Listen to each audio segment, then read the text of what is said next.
Hello, everyone. My name is Tiara Brooks, and here at SchoolBased Health Alliance, we would like to thank everyone for attending today's webinar titled, Learn How to View and Use Your New and Improved 2017-18 NQI Reports.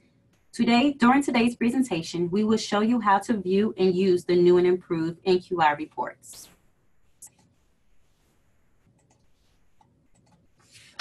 The SchoolBased Health Alliance works to improve the health of children and youth by advancing and advocating for our school-based healthcare.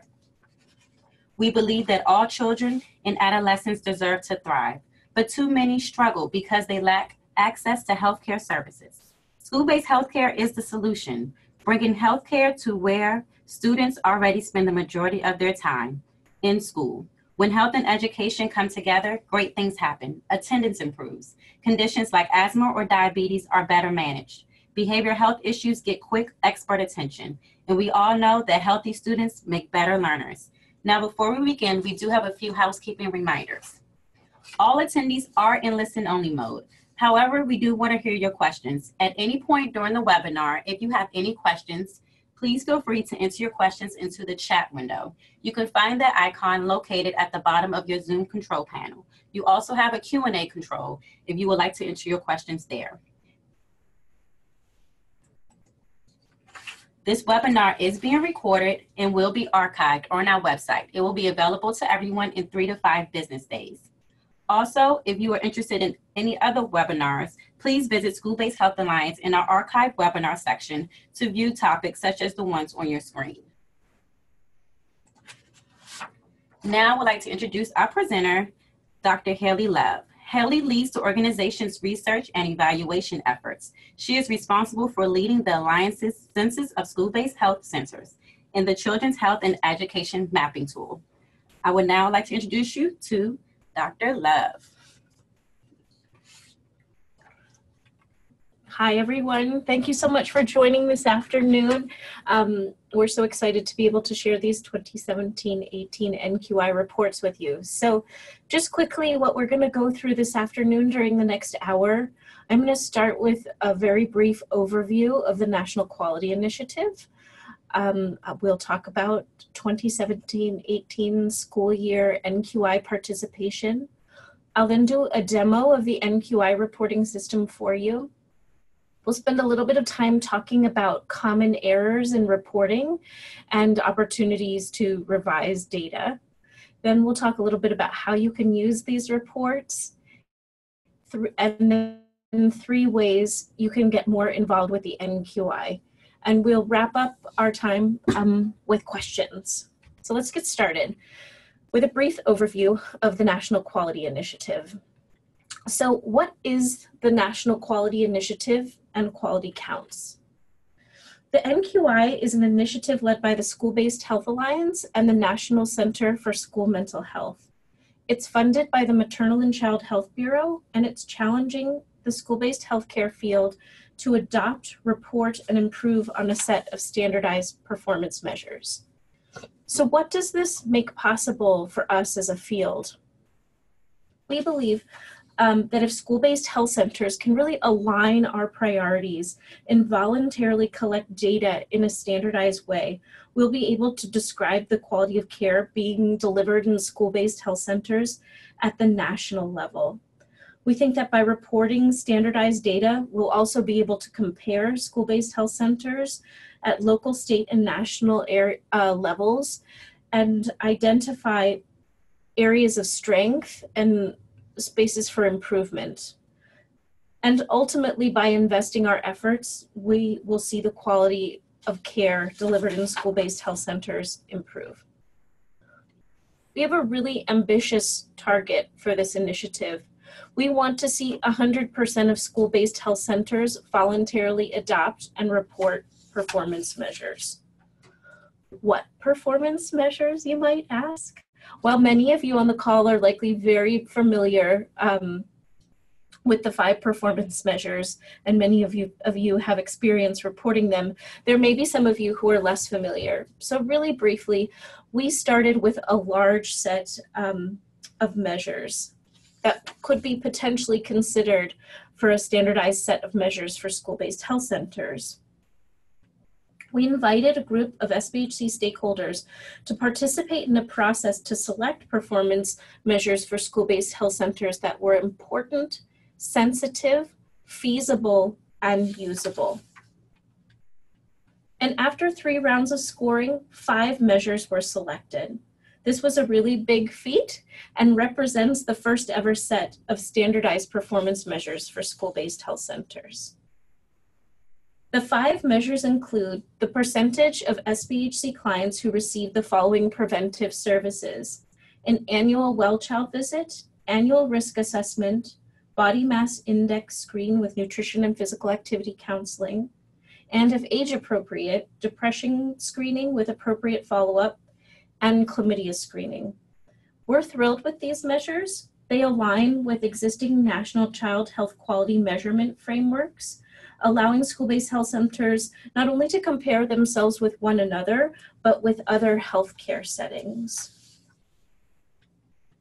We're also thrilled with these measures because for the first time, it allows us to compare apples to apples.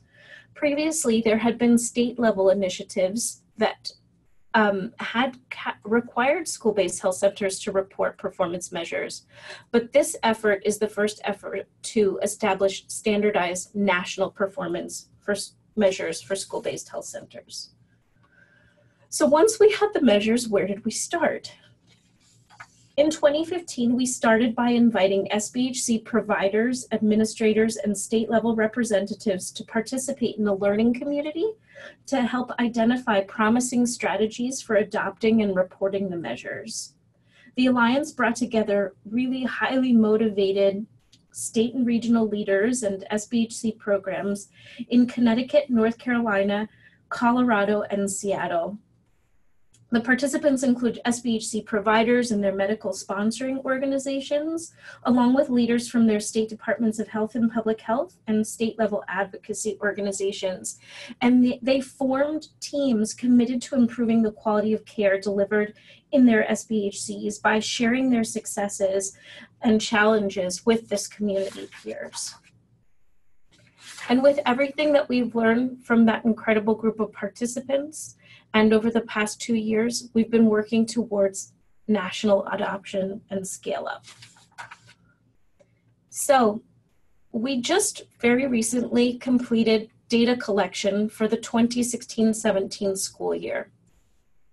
And we're really pleased to report that 850 school-based health centers reported the number of visits to the school-based health center and the number of unduplicated clients. And there were 648 school-based health centers who reported one or more of the performance measures. So in comparison to the 2016-17 school year, when 547 school-based health centers reported on one or more of the measures, we saw an increase of 100 more school-based health centers reporting data for the 2017-18 school year.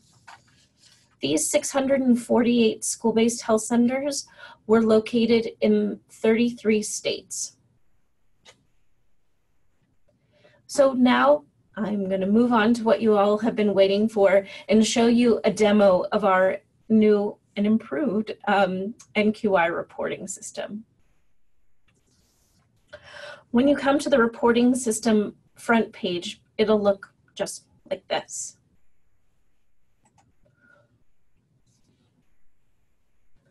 So our new NQI Reporting Center has 2 main functions and 2 main audiences.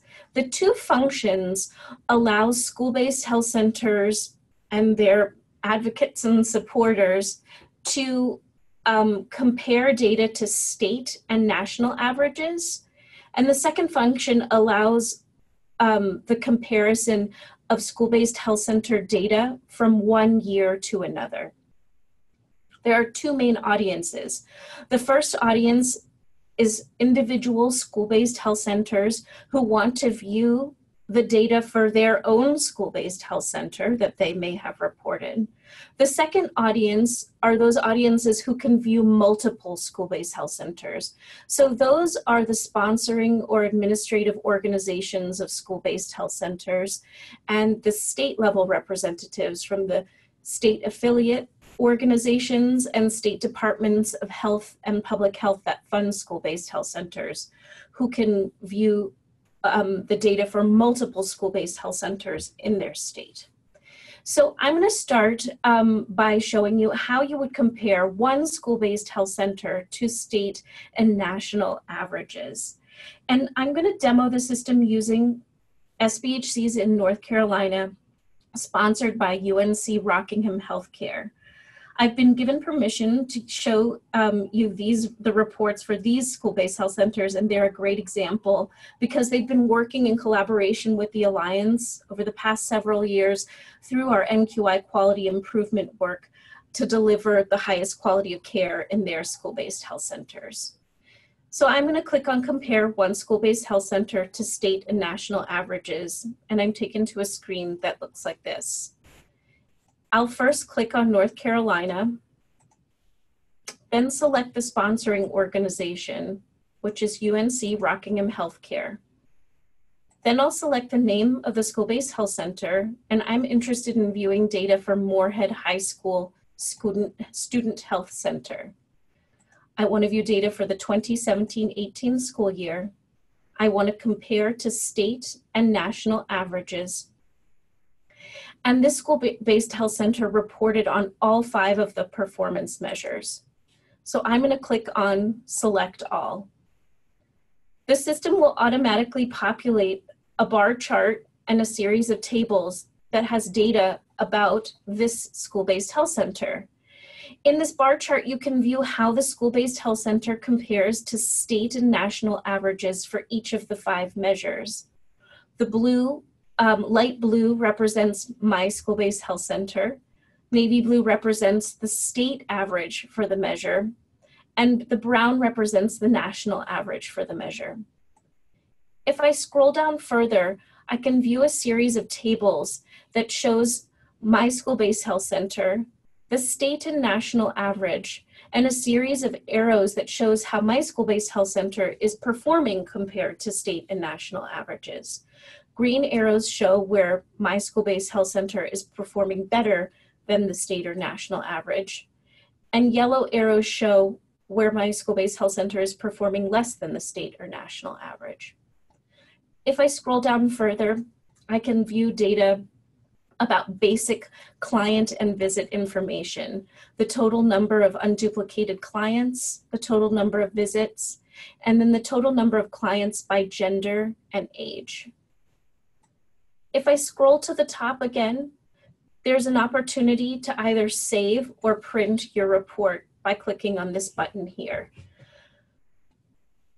I'm going to go back home to the reporting page and show you how I would compare one school-based health center's data from one year to another. Again, I'm going to stick with the same example for consistency. I'm going to select North Carolina, UNC Rockingham Healthcare, Moorhead High School School-Based Health Center. And this school-based health center reported data both for the 2016-17 school year and the 2017-18 school year.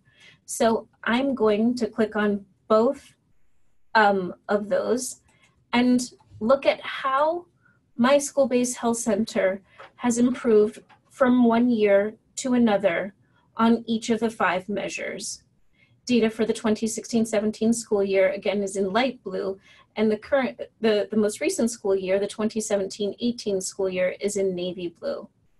Here I can view my school-based health center from one year to the next and see that for the majority of the measures, my school-based health center is seeing improvements.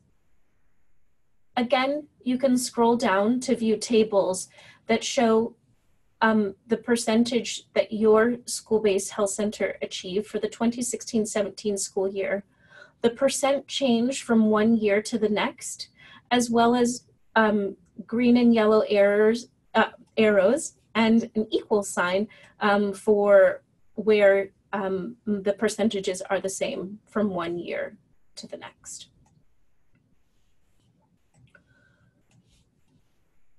Next, I want to show you how you might use the system if you were working at the SBHE sponsor or administrative level, or you were a representative from the state.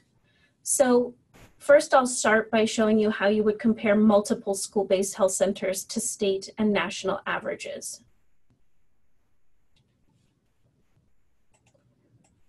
I'll start with selecting North Carolina, UNC Rockingham Healthcare. And what you'll see here is that you can select up to 10 school-based health centers that can be included in the chart and tables at one time. And it's important to note here that only sites that have valid data will be visible. I'm going to get into this further in a few minutes, but if you want to correct data that you may have entered into the system, you can return to the data portal to do so. So I want to see data for all 4 of the school-based health centers. I want to see data for the 2016-17 school year. And with this function, you're able to view one measure at a time and view multiple school-based health centers at the same time and how they compare to state and national averages. Again, you can scroll down further to view a table and see how several school-based health centers compare both to one another and to state and national averages for basic client and visit data.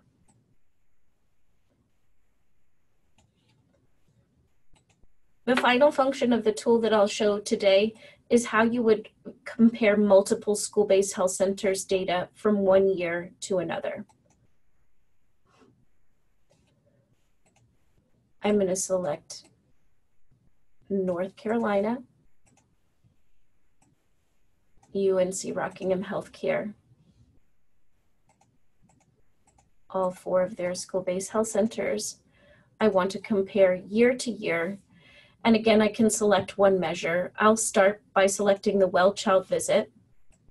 And I can see from the 2016-17 to the 2017-18 school year changes in the percent of clients with a wellchild visit from 2016-17 to 2017-18 school year. I can scroll down to view a table that shows multiple school-based health centers and how they compare from one year to another.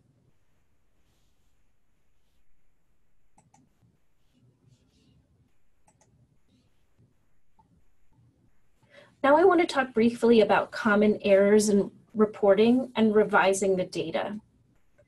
And I want to start by saying, which many of you have likely heard me say before, that this is a marathon and not a sprint, that improvement takes time, that reporting takes multiple times before it becomes easier to report the data.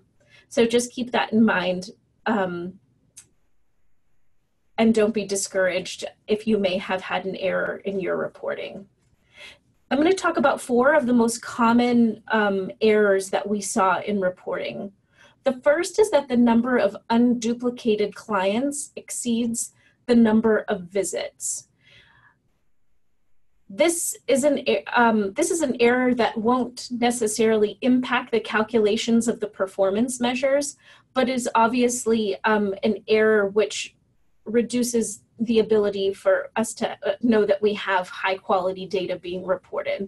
The number of unduplicated clients is going to be at least the same number as the total number of visits, but the total number of visits in almost all instances exceeds the total number of unduplicated clients.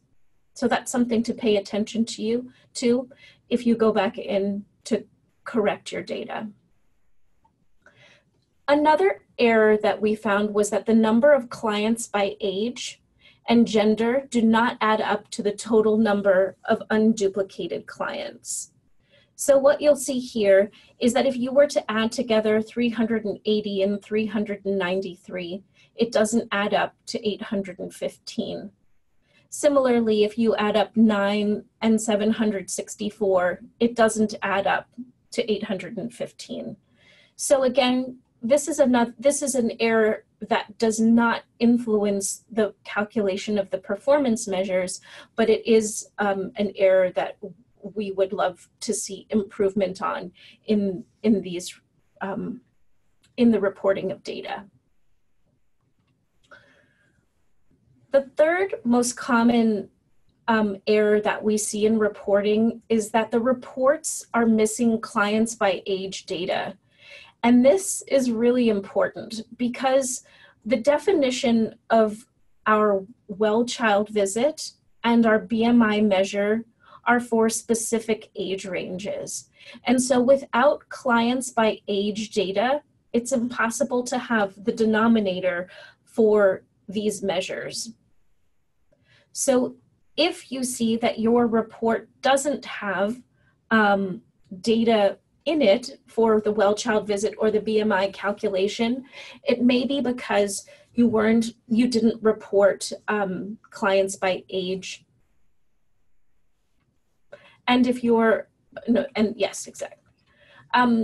The fourth error that we most commonly see is that that you're reporting over 100% for a particular measure. So looking here at the wellchild visit, what you see is that the sum of the data that's used for the numerator exceeds the sum of the data that's used for the denominator. So to create the denominator for the wellchild visit, we add together 114 plus 385 plus 3 plus 0, and 244 exceeds that number. Sorry, we also add together 244 plus 311 to create the numerator for the wellchild visit. So what you may see, as I mentioned before, that when you go in to view your reports, the report may be empty. But we want to provide you the opportunity to go back into our NQI data portal and revise your data if when you go in and view your reports, something looks fishy or something looks like it's missing. So from today through March 15th, you'll have a month, you can enter back into the portal and revise your data. One thing to flag is that this means that the state and national averages will fluctuate during this time period as people are revising their data. So you may want to, if you have no errors in your report, you may well consider revisiting the reports later in the month of March to view sort of what we view as more final data for the 2017-18 school year. So now I want to talk briefly about how to use your reports for improvement and for advocacy. There's a lot of different ways that we think that these reports can be used. We think that SBHC providers and administrators can use the reports for improvement, to look at the reports, see where school-based health centers are performing well or where an individual school-based health center is performing well, and identify areas for improvement. Use that data to set an improvement target for the current school year. The reports can be used to describe the impact of school-based health centers to health and education audiences. Take them to meetings with stakeholders in your community and show them how well your school-based health center is performing in the services that you are delivering to improve care. The data can be used to help build relationships with managed care organizations who are also deeply interested in this type of data. You can use the reports for advocacy to describe the care that is being delivered. And they may also be helpful in grant writing as you make the case for your school-based health center. I want to share two quotes that were shared with me about how individuals have used the reports. One said, "I just downloaded the reports for our sites and they're amazing. They'll be great to share with stakeholders. In fact, I'm presenting the reports to the state school board next month." Someone else said, "The SBHCs in our organization are leading the way on some of the quality metrics, and it's great to see how our SBHCs compare to national and federal averages.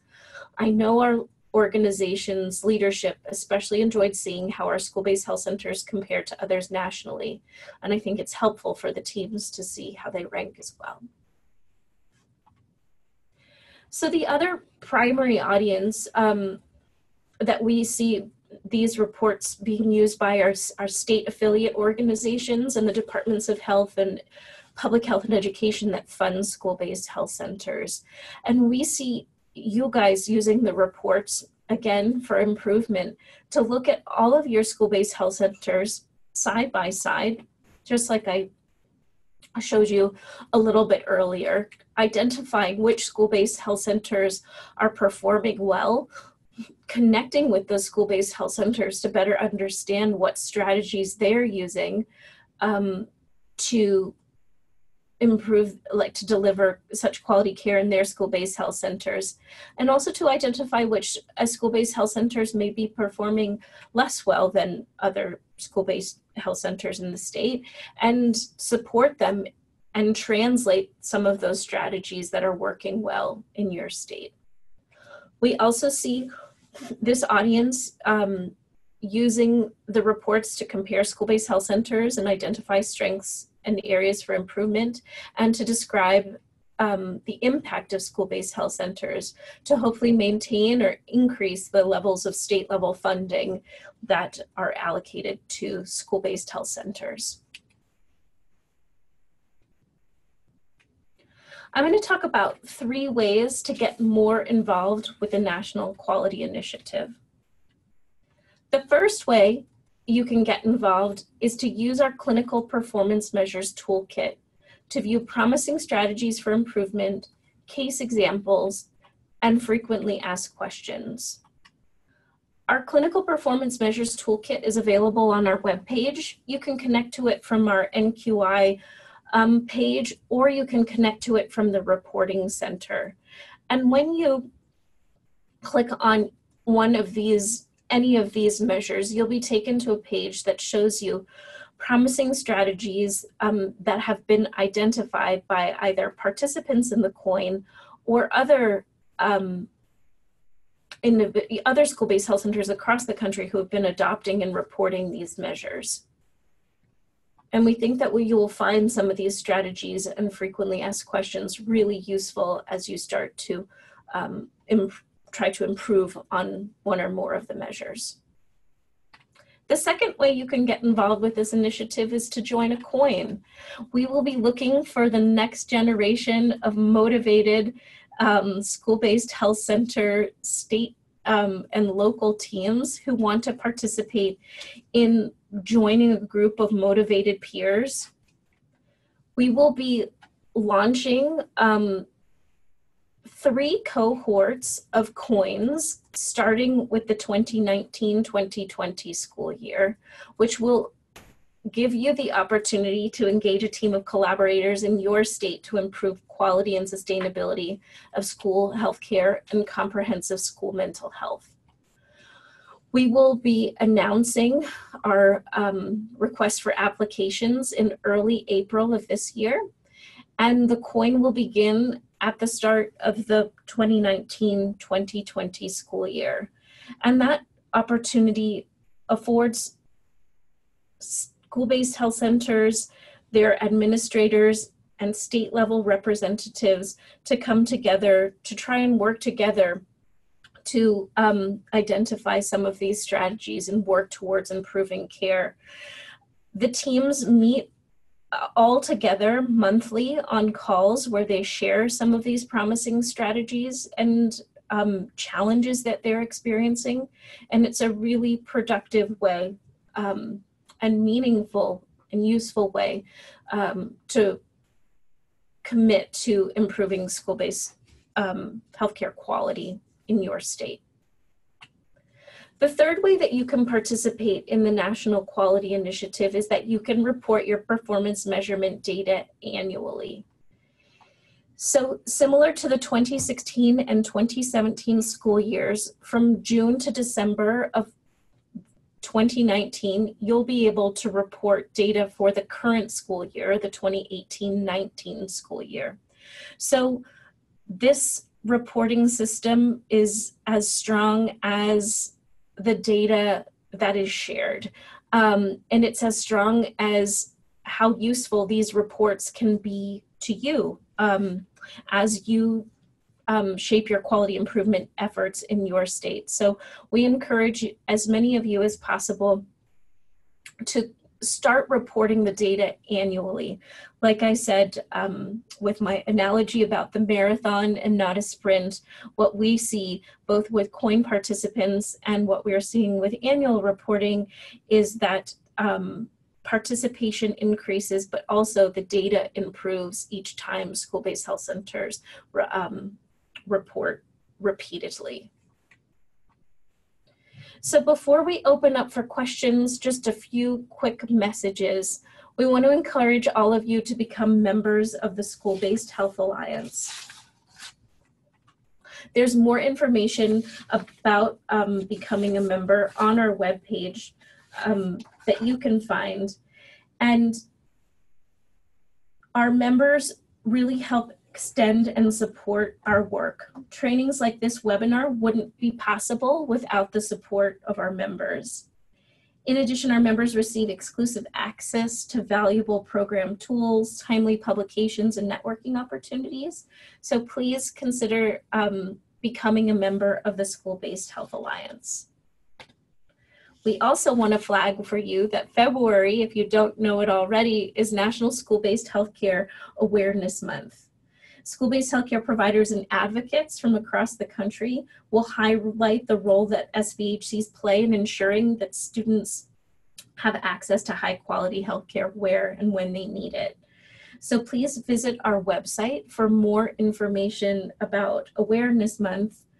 And we want for you to enjoy our Twitter chat, which will be held Thursday, February 21st at 2 p.m. Again, more information is on our website, and we'll be sending more information about this in our newsletters as well. The School-Based Health Alliance is hosting its annual convention this June 23rd to the 26th in Washington, D.C. So this is just to mark your calendars. And we look forward to seeing many of you there. So now we're going to open it up for questions. If you can enter questions that you might have in the portal here, into the chat box, that would be fantastic. So the first question is the national average based on all school-based health centers that report data to SBHA for that year? So yes, that's exactly what the national average is based on. But it includes only school-based health centers that reported valid data. So it kicks out, so several of you may have reported data for a measure, but it may not be currently included in the national average, because if the numerator exceeds the denominator, it's sort of kicked out of that calculation. The next question is the school data reported by calendar year, fiscal year, or other? What's the due date for schools to well, I'll start with the first question. The data is reported for the school year, but our school year is defined as a 12-month period. So we define the school year as July 1st, 2018 through June 30th, 2019. Each of you has a different school year. So we recommend that you use the start of your school year as the starting point for documenting data, but that it would go through a 12-month period. That's for two reasons. The first being that many school-based health centers are open in the summer and providing care.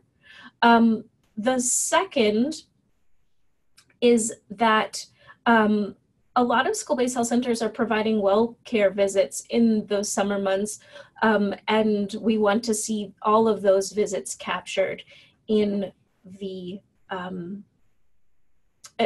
in the data that you report. The second question is, what is the due date for schools to report data? So if you haven't yet reported data for the 2017-18 school year and you'd like to do so, now's your time. You can go into the portal now and report data from today until March 15th. Anybody who is interested in revising their measures is encouraged to do so during that same time period. We collect data for the previous school year for, 4 to 5 months at the end of each school year. So we just finished data collection for the 2017-18 school year, and that was, the portal opened in June, and we closed it at the end of December or early January. And the reason for that is it takes a lot of people some time to be able to extract this data from their electronic health records. And schools may be closed in the summer and administrators may not be available in the summer. And so we allow a 4 to 5 month time period at the end of the school year when you can report data. I hope I've answered that question how it was asked, but please add more to the chat box if I haven't. The next question is, in regards to the depression screening, is the goal to screen all students or just students that may be at risk? I think the recommendation of the AAP is that a risk assessment would include a PHQ-2 or another age-appropriate validated depression screening tool. And so and our recommendation is that every client, anyone who uses a school-based health center, be screened. So I think the answer is yes. Our goal is to see that every student be screened, because you may not always know who is at risk unless you ask everyone. And the risk assessment can be an extremely valuable tool for identifying those individuals. So the next question is, can state leaders or state program office staff easily identify the school-based health centers in their state that need to revise or improve their data, so they could potentially reach out to them to make corrections? That's a great question, Jessie. We've done a ton of analysis of this data to identify which school-based health centers have errors and which don't. An email will be sent out immediately after this webinar, officially launching the reports, and individuals who have errors will get an email that says these are common errors that we experience, and that's a flag for them to know that they should go back in and revise the data. If your email does not say you have errors, we can also then you don't have errors, and you don't need to go back in and revise any data. We would be happy to populate a list of the school-based health centers for the states who are interested and have the capacity to reach out to let them know which ones have errors and what those errors are, because we sort of identified 11 different types of errors that are influencing it. So Jessie, yes, I would be thrilled to work with you to create that list and explain to you what the different errors are, and really encourage any other state affiliate or program office contact who is interested in working with their school-based health centers to reach out to me, and I would happily create similar lists for you. The next question is there a way to pull data by calendar year or only by school year? That's a great question. At this point, we ask school-based health centers to report for the school year. We are only able to, and so we don't have data for the calendar year. So currently, there is not a way to pull data by the calendar year. But if this person wants to send me a follow-up message, I would be very happy to explore this further and what that might look like for you and how you'll be, and help you with that. The next question is, will you continue to follow the same 5 quality measures as you have been following, and any changes or additions? This is a great and very timely question. We were awarded a grant from the Maternal Child Health Bureau in September, 4 months ago, to continue this initiative for another 5 years. So we're thrilled to have received that award. And one of the activities of the grant is to think about what measures need to be revised, what measures need to be added, what measures potentially need to be taken away. And we are at the very beginning of working on that process. Our initial step was to do some key informant interviews from individuals from who developed the CHIPRA core set of measures and the UDS measures to talk about their strategic approach for revising measures. Because for many school-based health centers, this work is extremely challenging. I think the fact that 22% of school-based health centers approximately are reporting one or more of the measures shows that this work is demanding and new for many school-based health centers. We have found that focusing on these measures, which seem that they and were sort of selected because stakeholders in the field said they were feasible, for some aren't yet feasible.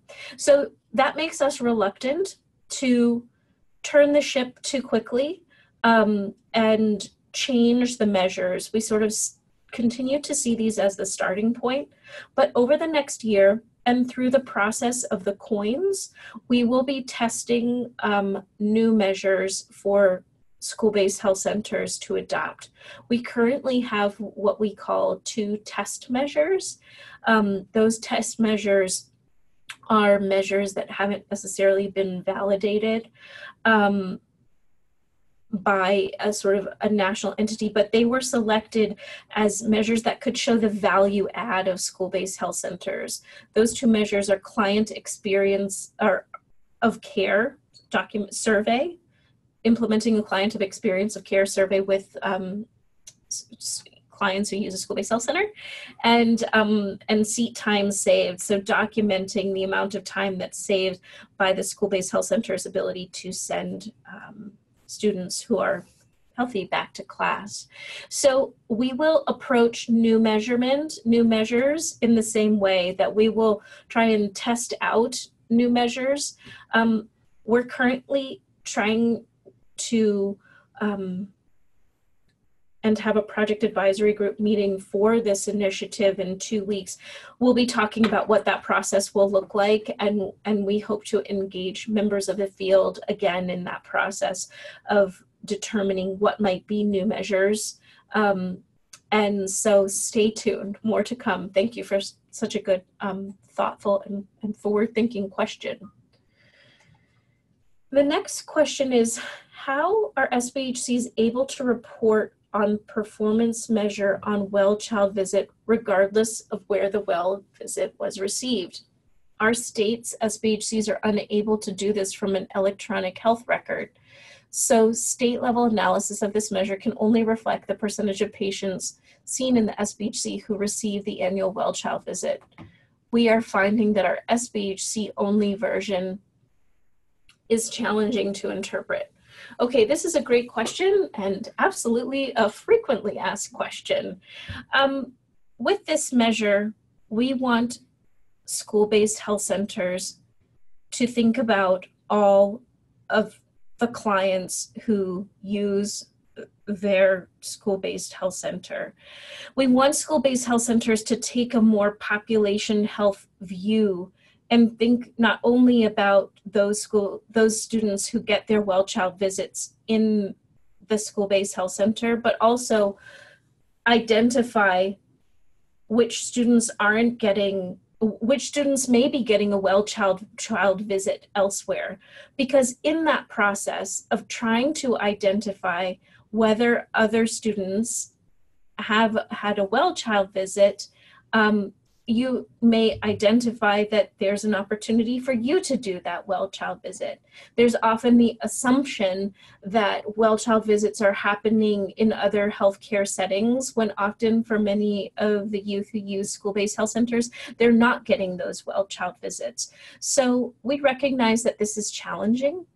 I encourage you to use our QI toolkit that I mentioned earlier.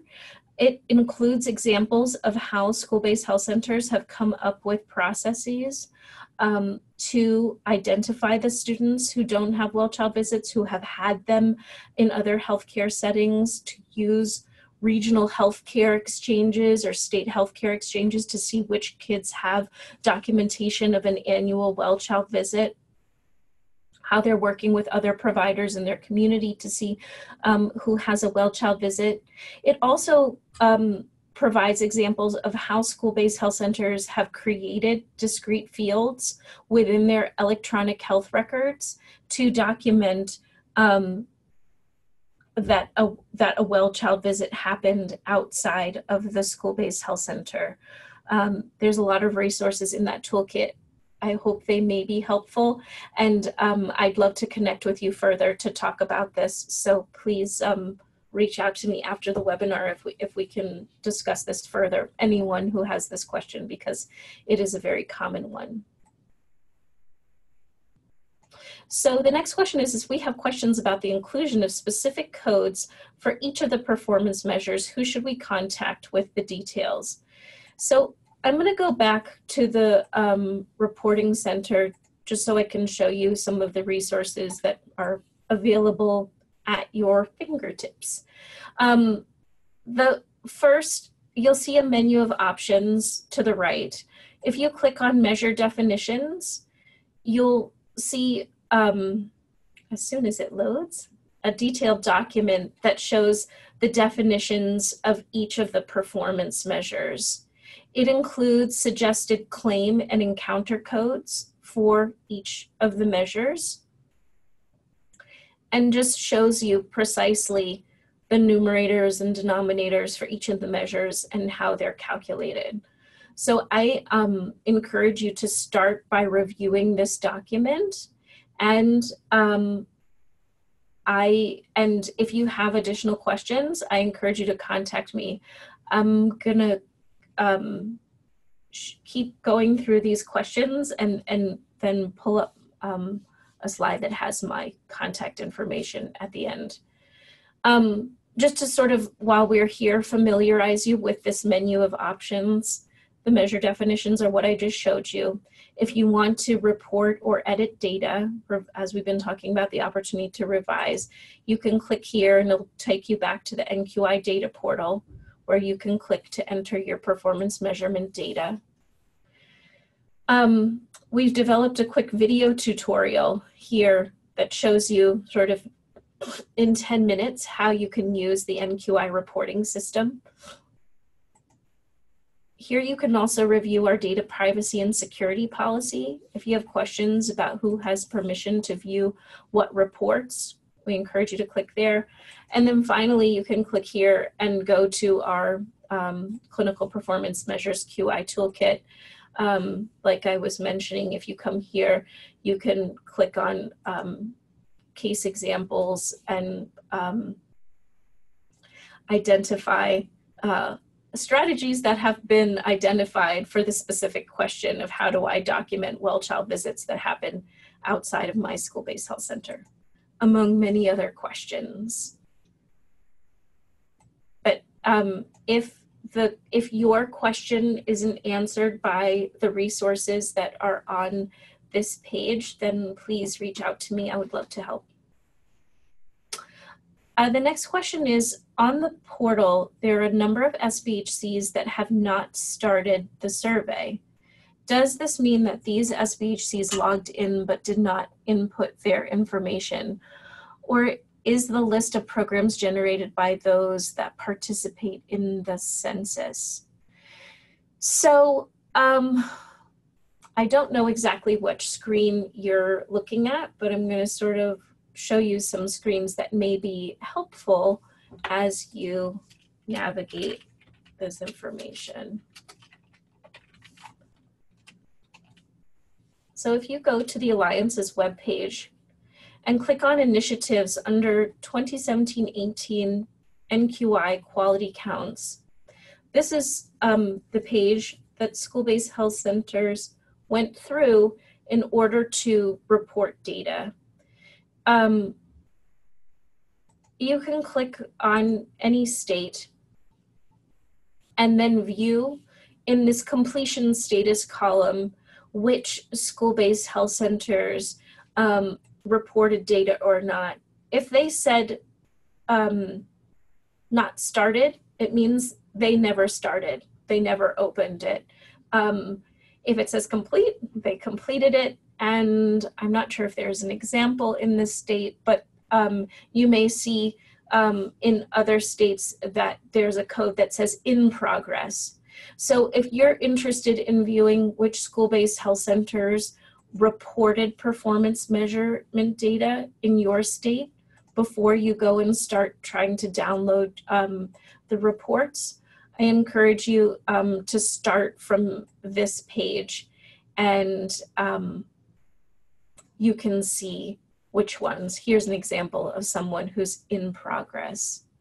So I think now I've answered your question that if it says not started, it means they never entered the portal.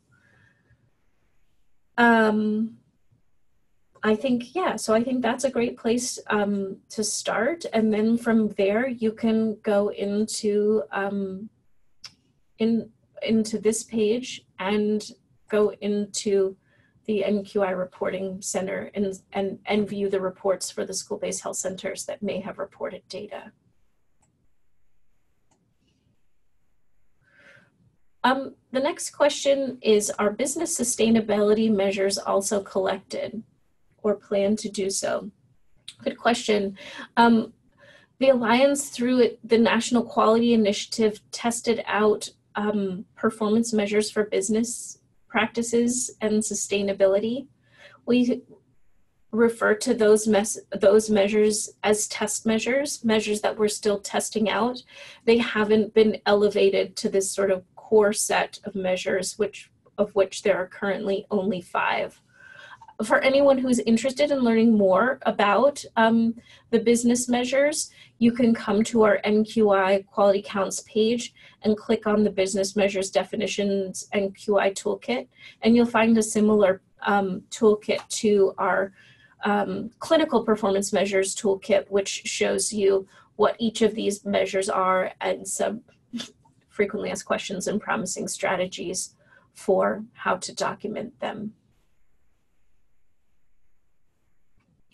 The next question is the data only for schools that report NQI data?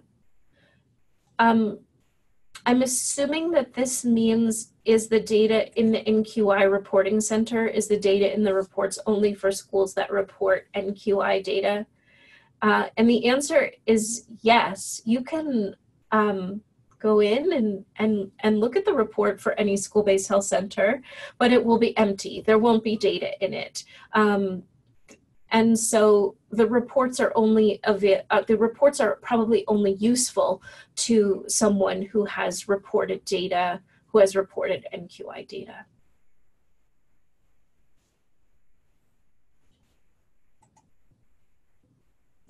These are really wonderful questions. Any other questions?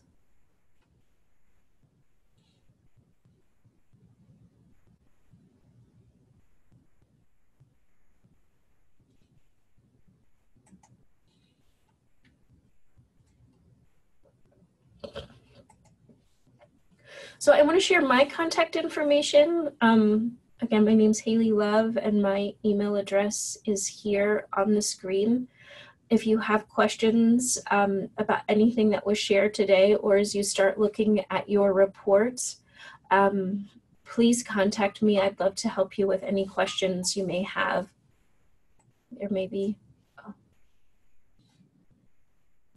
All right, so with that, unless anyone has any final remarks, I just want to say thank you so much for joining the webinar this afternoon. We're thrilled to be able to share this data for you and hope these reports are meaningful and helpful to your local work. So stay tuned for an email shortly that will be coming out to give you all the information that you may need to enter the system. Thank you, everyone. Happy Valentine's Day. Have a great afternoon.